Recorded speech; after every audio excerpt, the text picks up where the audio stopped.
Hi, humans. So, I want to share some insight that I've gained before I share with you my daily quote. So, when you're a kid, and one of the first things that your parents teach you is to call 911 if you're feeling unsafe or you're stuck in a dangerous situation, or to tell your parents if somebody is causing you harm or touching you inappropriately.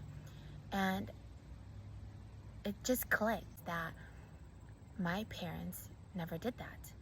And actually, they would yell at me for talking about the bad things that were happening to me. And I remember around second or third grade, I must have told a teacher something that was concerning enough for them to question my dad.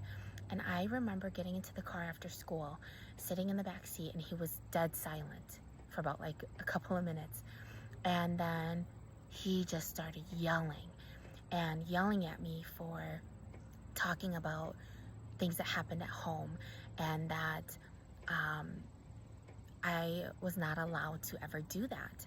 And so I learned to be shamed for asking for help and to talking about the bad things.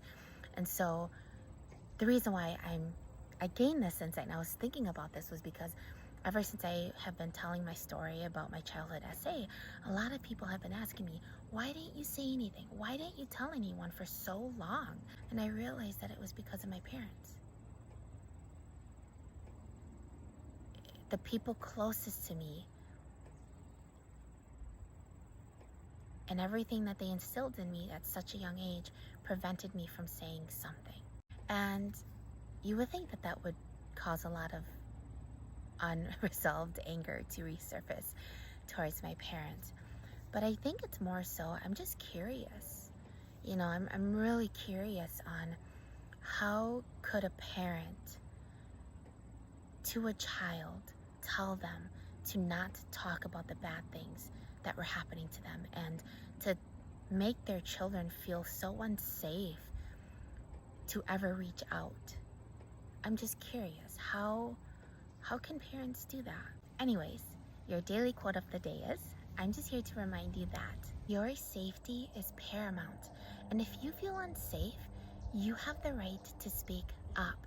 You deserve to be heard and to advocate for yourself.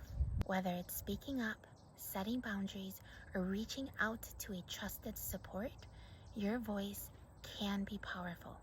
Now don't forget to smell the pine, blow the dandelions,